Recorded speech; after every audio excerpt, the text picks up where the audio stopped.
Do you want to hear about my biggest homeschooling mistakes so far? Stay tuned.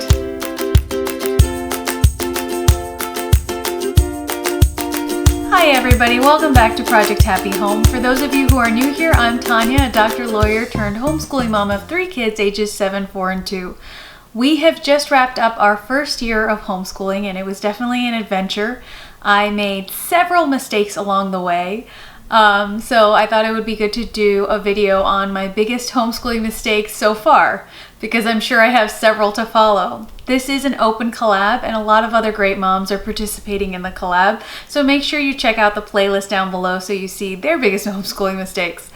If you'd like to participate, feel free to add your video link in the comments below and I'll be happy to add it to the playlist. It'll be an open access playlist, so if you go to it, you should be able to add it on your own, but sometimes YouTube has glitches, so just put it in the comments down below if you have an issue. So as I said, I've made a plethora of mistakes during this first year of homeschooling, and in no particular order, I'll just get started. I did write down some notes, so if you see me looking down, that's what I'm doing.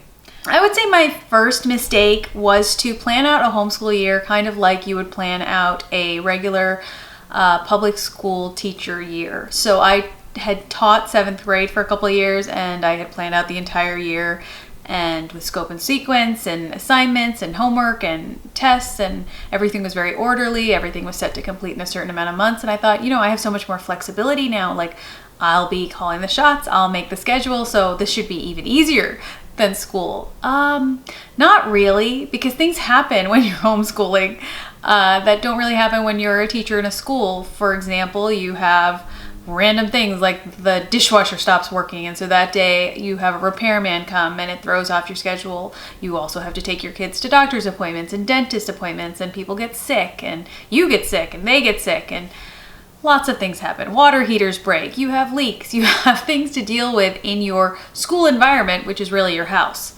So planning out an entire school year based off of a calendar model was really difficult and proved to be really unworkable quickly. Another thing is, in our first year of homeschooling, I really didn't know that much about how I would be as a homeschool teacher and a homeschool mom, and how my kids would be as students. And so there was a lot of faith going on there in terms of, you know, one of the reasons that we homeschool is so that we can individualize instruction for our kids and individualize a home environment for them as well. So I think that I forgot a little that I was going to be their mom at the same time, and that things couldn't be as strict and as tightly laced as it would be if you were just a teacher to 135 students or so. That was a big learning curve. I bought the Erin Condor teacher planner. I customized it for homeschool. I filled it out. I was feeling super confident, and literally within the first week, it all kind of fell apart. So I advise against planning out your entire first year when you start.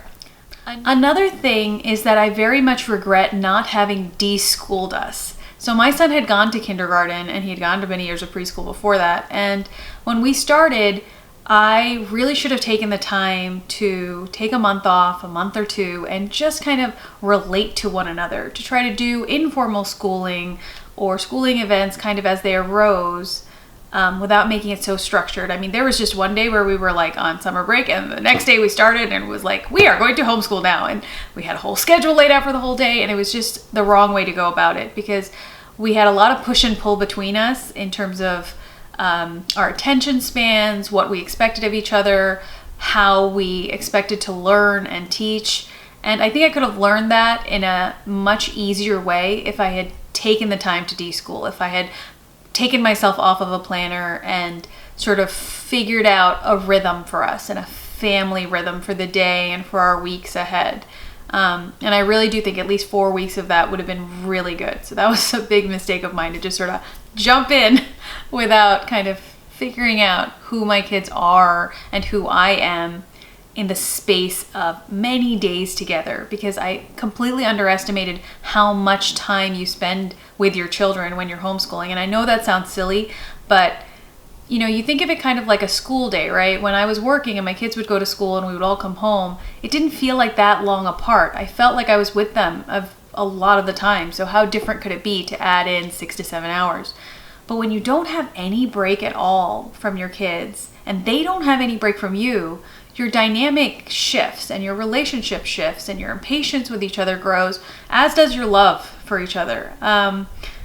But it would have been really helpful to de-school for a while to figure that out in a much gentler atmosphere. My third biggest mistake was buying curriculum like a crazy person. Whenever I saw a YouTube video or read a blog post or even saw a curriculum site talk about its materials, and I would get excited and think, this sounds great. These manipulatives sound great. This way of learning sounds great. I know he's a kinesthetic learner. I know he's like very tactile. I think this will just work out perfectly and I'm just going to go for it. And if it doesn't work out, I have 2 other kids and I'll try it on them. I mean, I had every single excuse in the book to do it. And it makes you feel safer to collect this curriculum and to have a giant array of materials to use with them.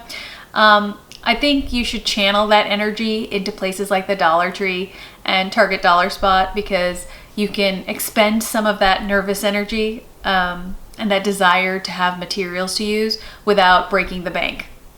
I definitely bought curricula that didn't end up working for us, that I didn't need, curricula that I didn't even really believe in. I mean, I bought like Wordly Wise curricula, even though I'm sort of very much against teaching vocab in that way. And the reason was because so many homeschoolers recommend it and so many blog posts exist about it. And now that I'm on the other end, I see that some of it is just this desire to be like all the good homeschool moms you see out there. I still have favorites on YouTube and bloggers who I aspire to be like. I read some of their posts or see some of their videos and think, oh, I wish I could be like that. I wish I could do that. I would say that before I started homeschooling, I felt like I could.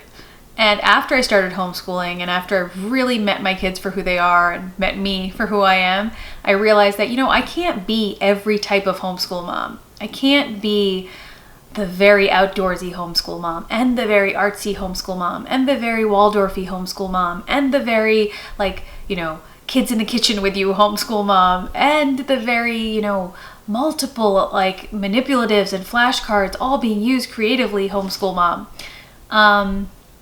I also can't be the super strict classical homeschool mom or the traditional school at home homeschool mom. I'm very much me, and so are you. And I think that this desire to be like so many others can be positive in that I think people can inspire us. I think seeing how people run their homeschools, what types of materials they're using can be very inspiring. I caution you against wanting to be just like any one of them or just like all of them, because it is too much for any one family to sustain and any one mom to sustain. It's really important to remember who you are in this process. It is just as important as remembering who your kids are.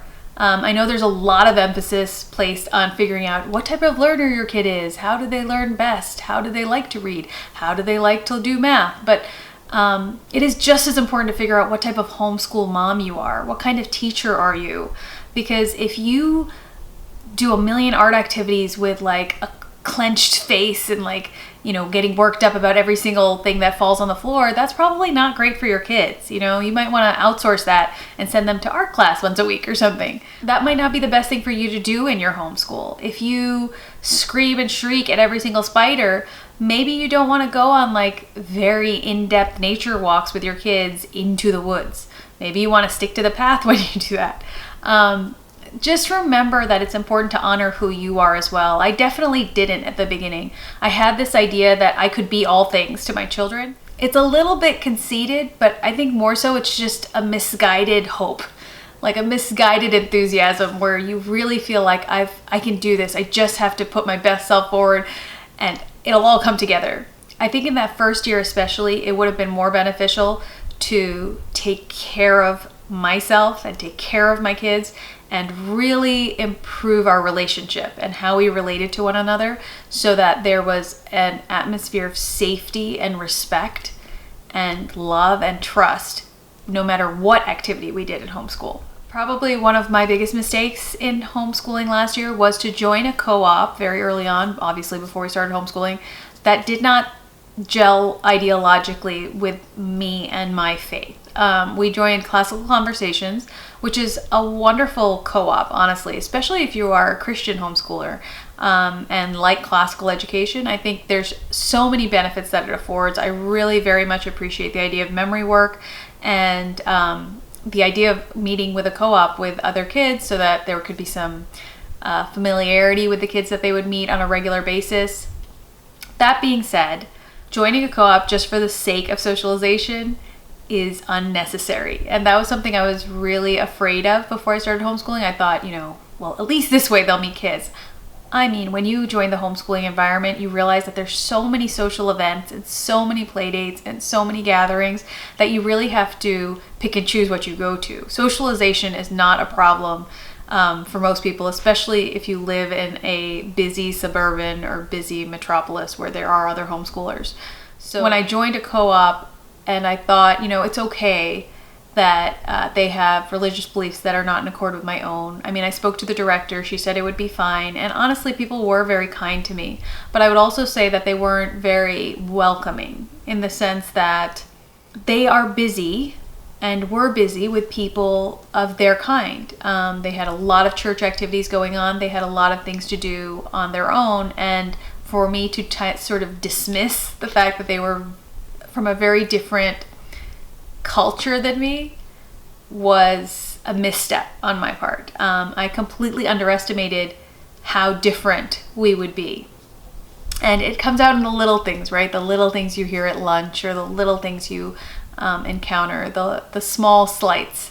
And so I think that you should be very cautious when you join a co-op. I wish I had sat in on some of the co-op meetings beforehand, and I mean more than one. So that you can get a real feel for the people and how they look at you. And I wish when I had done that, I had been upfront about my beliefs to see what people's reaction would be before I signed up for an entire year of it. So as you can see, most of my mistakes revolve around the main central idea of not having been true to myself and my kids and our family culture. Taking the time to figure out what your family culture is of paramount importance.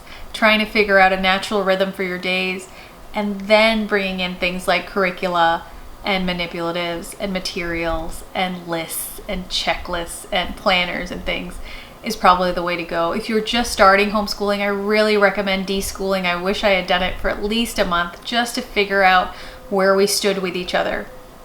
And don't think that you have to buy a particular curricula or do a particular brand or method of homeschooling just because somebody you admire does it. Because even though it works for them, it might not work for you. And you should really just take your time and find out what works for you. And if it's a mix of things, then that's totally fine. I wish you the very best of luck with this year of homeschooling as we get closer to August. And if you like this video, please don't forget to hit the like button and subscribe. And don't forget to check out the playlist down below for all the other moms who are going to share their mistakes with you. Thanks so much for watching. I wish you the very best day.